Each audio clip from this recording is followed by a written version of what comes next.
పరిపాలన కొనసాగిస్తున్న నేపథ్యాన్ని మనం చూస్తా ఉన్నాం.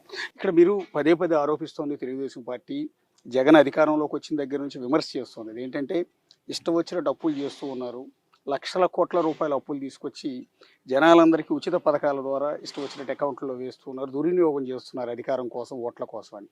కానీ మీరు ప్రకటించిన మేనిఫెస్టోలో కూడా ఇక్కడ ఆడబిడ్డనేది 1500, తల్లికి వందనం 15,000, దీపం పథకం కింద గ్యాస్ సిలిండర్లు, ఉచిత ప్రయాణం, ఇవన్నీ కూడా మళ్ళీ బడ్జెటే కదా. వీటి కోసం ఈ సంక్షేమ పథకాలు అమలు చేయడానికి మేము చెప్పేది మళ్ళీ లక్షల కోట్ల అప్పులు తేవద్దా? జగన్మోహన్ రెడ్డి ముఖ్యమంత్రి అయిన దగ్గర నుంచి దాదాపు ఈ కొద్ది కాలంలోనే అటు కార్పొరేషన్ల మీద కానీ ఎవరి మీద అయినా కానీ 10 లక్షల కోట్లు అప్పు తెచ్చాడు ఆయన రాష్ట్రం కోసం. కానీ ఆయన ప్రకటనే చూస్తే ఆయన ఏం చెప్తా ఉన్నాడు, 2,34,000 కోట్లు ఆయన డీబీటీ ద్వారా ప్రజల అకౌంట్లో వేసినట్టు చెప్తా ఉన్నాడు. వివిధ పథకాలు ఏదైనా సరే. ఇంకా అవన్నీ మనం తీసేసినా కూడా 7.5 లక్షల కోట్ల అప్పుగా తెచ్చిన డబ్బులు ఎటుపోయినాయో ఎవరికి అర్థం కాదు. ఎందుకంటే ప్రభుత్వ పథకాలు మనం చూసినా సరే, పిల్లలకు ట్యాబ్లు అన్నారు. నేను చాలా స్కూల్స్లో వెళ్ళి చూస్తే ఆ ట్యాబ్లు ఇచ్చిన ట్యాబ్లు సగం పనిచేయవు. అలాగే మనం చూసాం బైజూస్కి కాంటెంట్ కోసం మేము ఇచ్చామని చెప్పారు. ఆ బైజూస్ సంస్థ తీవ్రమైన నష్టాల్లో ఉంది. దాదాపు 2,500 కోట్ల రూపాయలు మన బైజూస్ సంస్థ ఆ డబ్బులు విదేశాలకు తరలించినట్టు కూడా మనం చూడడం జరిగింది.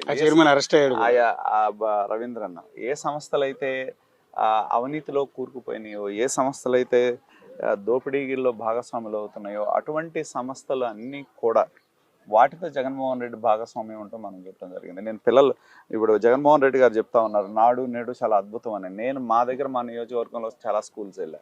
చేసిందల్లా ఎవరు? వైసీపీ నాయకులు. నేను చాలామంది హెడ్ మాస్టర్స్ని అడిగా, సరైన పర్యవేక్షణ లేదు, దోపిడీ ఉంది, దానిలో ఇష్టారాజ్యంగా డబ్బులు కాజేశారు, 10 రూపాయలది 30 రూపాయలు వేసి డబ్బులు కాజేశారు.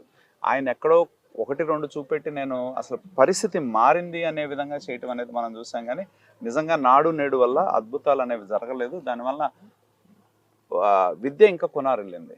రెండోది ఆయన ఏం చెప్తాడు, వైకాపా నాయకులు కానీ అందరూ చెప్పేది, అసలు పేదలకు ఇంగ్లీష్ చదవకూడదా అంటారు. ఇంగ్లీష్ చదవకూడదని ఎవరు చెప్పాలి. కానీ పేదలకు ఎప్పుడైనా ప్రపంచవ్యాప్తంగా చెప్పేది ఏంటంటే మాతృభాషతో చదివితే పిల్లలకి మానసికమైన పరిపక్వత ఉంటుంది, వాళ్ళకి అవగాహన ఎక్కువ వస్తుంది అనేది మనం చెప్తా ఉంటారు పెద్దలు. అది కానీ ఇక్కడ అసలు ఇంగ్లీష్ విద్య పేరుతో అసలు చదివే లేకుండా చేశారు.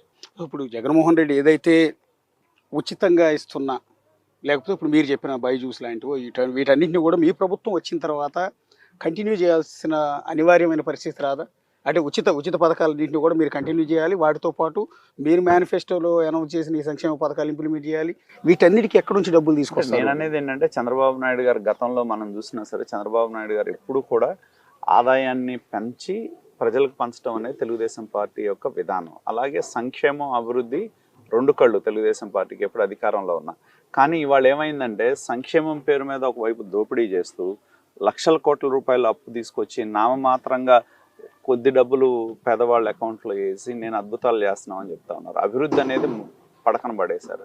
అలాగే పెద్ద ఎత్తున అవినీతి అనేదానికి అసలు కేర్ ఆఫ్ అడ్రస్ చూస్తే మన ఆంధ్రప్రదేశ్. మీరు ఏదైనా తీసుకోండి, గంజాయి చూడండి, ఆడపిల్లల మీద దాడులు చూడండి, లేకపోతే వాళ్ళ మీద జరిగే ఇది కానీ వాళ్ళని ఇబ్బంది పెట్టే వ్యవహారాలు ఏది చూసినా కూడా ఆంధ్రప్రదేశ్ నెంబర్ 1 స్థానంలో ఉంది.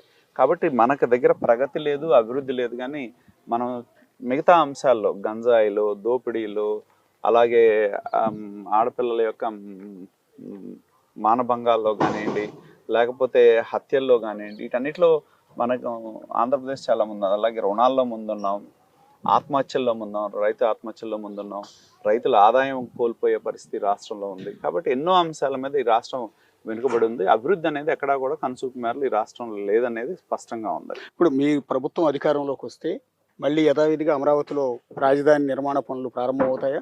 ఆల్రెడీ ఎక్కడైతే పనులు నిలిచిపోయి ఉన్నాయో సగం బిల్డింగ్లు పూర్తి చేసి, కొన్ని 75 పూర్తి చేసి, వాటన్నింటినీ కంప్లీట్ చేసి యథావిధిగా అమరావతి నిర్మాణాన్ని కంటిన్యూ చేస్తారు ఇక్కడ? ఖచ్చితంగా వచ్చిన డే 1 నుంచి ఖచ్చితంగా. ఎందుకంటే తెలుగుదేశం పార్టీ విధానం ఒక తెలుగుదేశం పార్టీ విధానం కాదు. మేమనేది ఏంటంటే ఆ రోజు ఆంధ్రప్రదేశ్ రాష్ట్రం విడిపోయిన తర్వాత జగన్మోహన్ రెడ్డి ఈ రాష్ట్రానికి ప్రతిపక్ష నాయకుడిగా ఉన్నాడు. అదే సభలో మేము కూడా ఉన్నాం.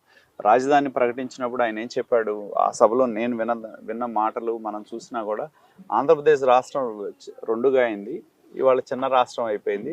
దీనిలో మనం వివిధ అంశాల మీద, కులాల పేరు మీద, మతాల పేరు మీద, ప్రాంతాల పేరు మీద కొట్టుకోవటం అనేది కరెక్ట్గా ఉండదు. ఏదైతే చంద్రబాబు నాయుడు గారు ఆనాటి ప్రభుత్వం రాజధానిగా ప్రకటించారో అమరావతికి నేను మద్దతు పలుకుతున్నా.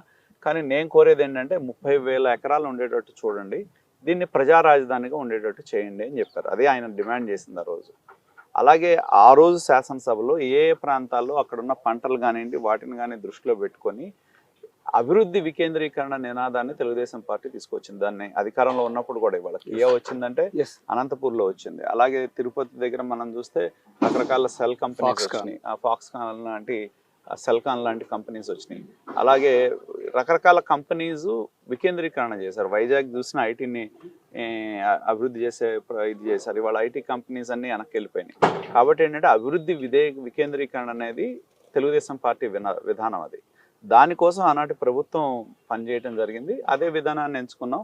ఏ జిల్లాల్లో ఏం చేయొచ్చు ఏంటనేది కూడా ఒక ప్లాన్తో సిద్ధం చేసుకోవడం జరిగింది.